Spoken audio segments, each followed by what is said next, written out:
Morning student, हम पढ़ रहे थे भारत में नगरीकरण। कल हमने करा था एनसीआर क्षेत्र। आज हम करेंगे कि भारत में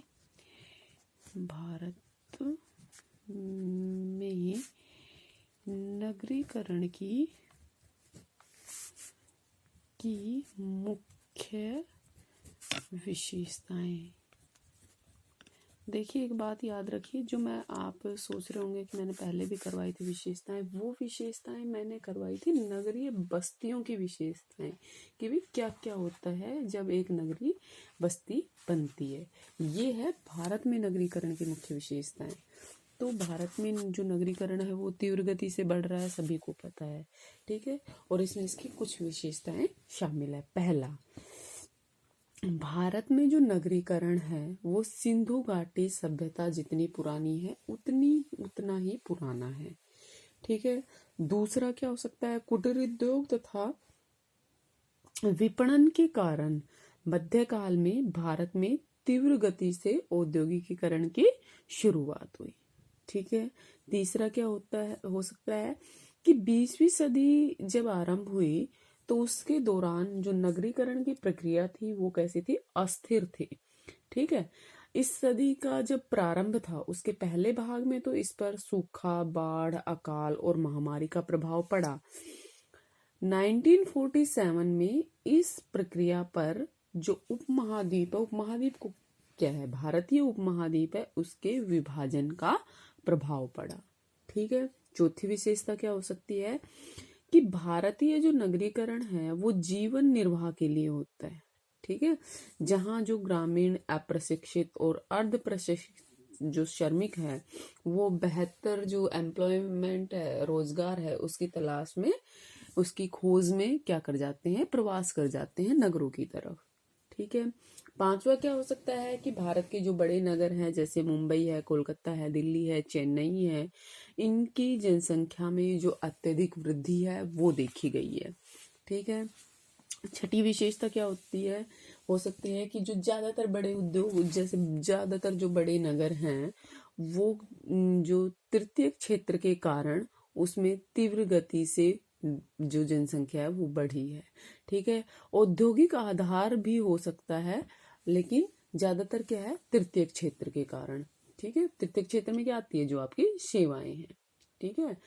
सेवंथ क्या हो सकता है कि देश का जो दक्षिणी और पश्चिमी भाग है वो उत्तर और उत्तर पूर्वी भाग की तुलना में अधिक नगरीकृत है, ठीक है। आठवां क्या हो सकता है कि भारतीय जो नगरीय केंद्र है उसकी राष्ट्रीय स्तर पर प्रमुखता नहीं होती है। प्रमुख नगर जो प्राइमेट सिटी होती है वो क्षेत्र तथा राज्य स्तर पर पाए जाते हैं। उदाहरण के लिए जैसे बिहार में पटना है, कश्मीर घाटी में श्रीनगर, मेघालय में शिलोंग और मिजोरम में आइजोल, ठीक है। ये तो थी क्या, भारतीय नगरीकरण की मुख्य विशेषताएं। अब आती है कि भारतीय जो नगरीकरण है उसकी समस्याएं क्या है, प्रॉब्लम्स क्या है, ठीक है। तो जो प्रॉब्लम है भारतीय नगरीकरण की, सबसे पहली प्रॉब्लम ये है कि जनसंख्या की जो वृद्धि है वो अत्यधिक वृद्धि दर के कारण जो सामाजिक, आर्थिक और पर्यावरण समस्याएं हैं वो उभर कर सामने आई है। नगरीय जो भारत है उसकी जो अगर प्रमुख समस्याएं की बात करें तो निम्नलिखित हो सकती है। पहली समस्या क्या हो सकती है, स्थान की समस्या। क्या हो सकती है, स्थान की समस्या। इसमें क्या है कि बढ़ती जनसंख्या के कारण अत्यधिक स्थान की आवश्यकता होती है, ठीक है। अत्यधिक स्थान की आवश्यकता होती है जो भौतिक तथा भौगोलिक दबाव के कारण आसानी से उपलब्ध नहीं हो पाती, ठीक है। जब नगरों की वृद्धि होती है तो परिधि की ओर या ग्रामीण क्षेत्रों में क्या होती है, कॉलोनियां बनने लगती है, कॉलोनियां जिसको बोलते हैं वो बनने लगती है। इससे जो खेती वाली भूमि होती है उस पर भारी दबाव पड़ता है और बढ़ती हुई जनसंख्या के लिए आवास आदि, मतलब रहने के लिए जगह बनाने के लिए जो खेती वाली भूमि होती है उस पर अतिक्रमण होता है, ठीक है। दूसरा क्या होता है, दूसरी समस्या क्या है, निवास के लिए मकानों की अपर्याप्तता, मकानों की अपर्याप्तता। ठीक है, मतलब मकान पर्याप्त नहीं है। मैं आपको मेन पॉइंट बता रही हूँ, आपको इनको एक्सप्लेन खुद से करना है। इसमें एक चीज मैं बता देती हूँ कि विकासशील जो देश होते हैं उसमें नगरीय जनसंख्या में तीव्र वृद्धि हो रही है, जिससे मकान की क्या होती जा रही है, कमी हो जाती है। एक अनुमान के अकॉर्डिंग अगर हम देखें तो भारत में प्रतिवर्ष लगभग 1.7 मिलियन मकानों की कमी हो जाती है। ठीक है, नेक्स्ट क्या हो सकता है, इसमें आप खुद से भी कुछ भी ऐड कर सकते हैं। तीसरी समस्या क्या हो सकती है, तीसरी समस्या है सामाजिक सुख सुविधाओं की कमी।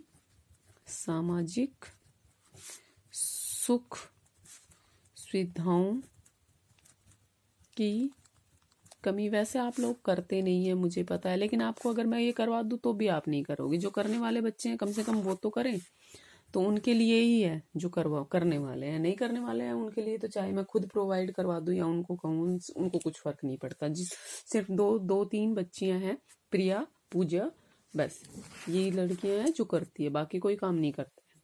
बाकी तो बस पता नहीं किस लिए बेवकूफ बना रहे हैं घर वालों को। फोर्थ क्या हो सकता है, मलिन बस्तियों की वृद्धि। क्या है, मलिन बस्तियों की वृद्धि। ठीक है, पांचवा क्या है, प्रदूषण। पांचवा क्या है, प्रदूषण। ठीक है, छठा क्या है, परिवहन की समस्या। क्या है, परिवहन की समस्या। ठीक है, सेवंथ क्या हो सकता है, जल आपूर्ति की समस्या। क्या हो सकता है, जल आपूर्ति की समस्या। ठीक है, इसके अलावा इसमें दो तीन चीजें और ऐड की गई है। एक तो है प्रधानमंत्री आवास योजना। ठीक है, क्या होती है क्या नहीं होती है आप खुद से पढ़ लेंगे। ठीक है, मेरी तरफ से आपका ये भारत में जो नगरीकरण है वो भी कंप्लीट हो गया है। ये जो समस्याएं हैं ये आपको खुद करनी है। इसके अलावा जो समस्याएं आपके माइंड में आती है वो भी आप कर लेंगे। ठीक है, अब आपका कौन सा टॉपिक बच जाता है, इसके बाद आपका बचता है, क्या बचता है भाई, पॉपुलेशन हो गया, trend of urbanisation, human resources development बचता है आपका। ये आपने वैसे सेकंड ईयर में भी कर लिया था, लेकिन मैं फिर से आपको एक बार करवा दूंगी। एक बार आप लोगों को एक चीज़ चेक करनी है, कल आप सभी मेरे को ये चेक करके बताएंगे कि जो हमारी यूनिवर्सिटी है, मत्स्य यूनिवर्सिटी या और ओवल राजस्थान कोई भी यूनिवर्सिटी है, उन्होंने आपके सिलेबस में कोई चेंज किया है या एज इट इज़ है। अगर पहले वाला जो सिलेबस है वही है तो हमें तीसरी यूनिट और करनी पड़ेगी। अदरवाइज मैं आपको, अगर सिलेबस में कोई चेंज हुआ है तो तीसरी यूनिट हम देखते हैं कितना चेंज हुआ है। ठीक है, तो आप लोग बताइएगा, कल आप सभी चेक करेंगे। ठीक है, थैंक यू।